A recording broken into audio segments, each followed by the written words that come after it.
Olá pessoal, estamos aqui mais uma vez para o quadro Que Capim é Esse? E atendendo a pedidos, que eu já estou devendo há um tempão, né? Nós vamos falar hoje sobre a cultivar BRS Curumí. Essa cultivar de capim anão que foi lançada pela Embrapa. Tá? A cultivar BRS Curumí foi lançada com o propósito de ser utilizada para pastejo. E como todo mundo sabe, de forma geral, as cultivares de capim-elefante são as mais produtivas do mundo tropical. Isso também não seria diferente para a cultivar curumí, que é uma forrageira extremamente produtiva. O capim-curumí, então, ele é oriundo do cruzamento da cultivar Merkerum, que está no banco de germoplasma da Embrapa, e a cultivar roxo. E a partir desse cruzamento saíram algumas plantas que foram depois intercruzadas, e aí acabou que, por segregação, saiu parte dessas plantas altas e parte baixas. Então, a partir daí é que surgiu a cultivar curumí. Tá? Então, ela foi lançada, como eu já disse anteriormente, pela Embrapa Gado Leite. É uma cultivar que apresenta uma produção em torno de 30 toneladas de matéria seca por hectare ano, em alguns casos até mais, mas conforme eu já falei para vocês, é uma planta de alta produção. E a alta produção está sempre atrelada à alta exigência em fertilidade do solo. Então a cultivar BRS Curumí é uma forrageira de alta exigência em fertilidade do solo e é também altamente exigente em manejo. Em relação ao manejo, a cultivar BRS Curumí deve ser manejada com altura de entrada em torno de 80 centímetros e altura de saída em torno de 40 centímetros. Professora, posso utilizar a cultivar BRS Curumí em lotação contínua? Pode, como eu sempre digo, né? Tudo lhe é permitido, mas nem tudo lhe convém. Ela é uma planta forrageira mais indicada para sistemas de produção rotativo, tá? Justamente por causa do alto acúmulo de biomassa, né? Uma taxa de acúmulo diária muito alta, que chega a 120, 150 quilos de matéria seca por dia. Então, ela é uma planta mais recomendada para esse tipo de sistema do tipo rotacionar, tá? É uma planta de crescimento cespitoso, ou seja, ela forma touceiras, tá? Então, ela deixa espaços vazios no solo. Isso, então, inviabiliza a recomendação da cultivar BRS Curumí para sistemas em que eu vá utilizar áreas amorradas, tá? Porque esses solos são solos mais sujeitos à erosão e, como ela é cespitosa, ela não faz uma boa cobertura de solo. Então, a gente não recomenda para esse tipo de sistema, né? Nem tampouco para solos fracos, que geralmente esses solos de morro são bem mais fracos do que os solos de baixada. Não é uma planta forrageira adaptada a alagamento, tem uma certa resistência à geada, mas não tão alta, tá? Então, ele já foi testado na região sul, suportou algum tempo de geada, mas não assim nada que possa destacar para dizer que é uma planta forrageira recomendada para esse tipo de sistema, tá? Então, ela se dá muito bem em regiões aí em clima de Brasil central. Tá? A cultivar BRS Curumí, ela se destaca por apresentar internódios curtos, tá certo? Então, o espaço entre as gemas, entre o nó, ele é curto. Isso faz com que o rendimento dele de muda por hectare seja bem menor do que das outras cultivares, como, por exemplo, a Napier, né, o BRS Capiaçu, tá? Porque esse espaço entre os nós, ele é um espaço mais curto, tá? Então, ele é uma planta que se propaga de forma vegetativa.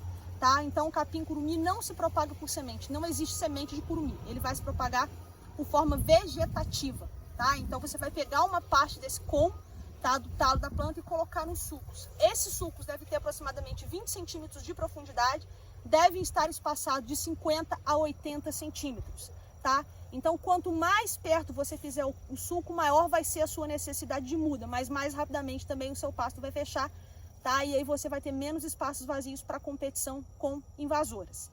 Falando em invasoras, cultivar BRS Curumí é uma planta extremamente susceptível a isso. Ou seja, o que eu quero dizer, ele diminui muito a sua produção se tiver muita planta invasora competindo com ele no sistema. Então é interessante que antes de você iniciar o plantio da BRS Curumí, você tenha certeza que você acabou principalmente com as braquiárias. Tá? Porque senão a competição vai ser muito acirrada para ele e você pode não ter o desempenho que você espera, tá certo? Então, preparar o solo para acabar com todas essas plantas invasoras. Também durante o preparo do solo, pessoal, é importante a gente se ater às questões relacionadas à calagem, tá? Então, é uma planta exigente, saturação por base deve ser elevada em perto de 50%, tá? Ou até mais um pouco, tá? Então, o pH do solo não pode estar abaixo de 5,5. Então, você tem que fazer a calagem para corrigir alumínio tóxico e também para entregar cálcio e magnésio para esse solo, para essa planta poder se desenvolver. Cerca de 90 dias depois da calagem, você pode fazer o plantio utilizando o adubo fosfatado no sulco de plantio, tá? Então, o fósforo é extremamente importante para permitir o enraizamento dessas mudas. E aproximadamente aí, depois que começou a germinar em torno de 40, 50 dias, você pode fazer adubação de cobertura com nitrogênio e potássio para que tenha um bom desenvolvimento da cultura. tá? Professora, como que eu vou identificar cultivar BRS curumi?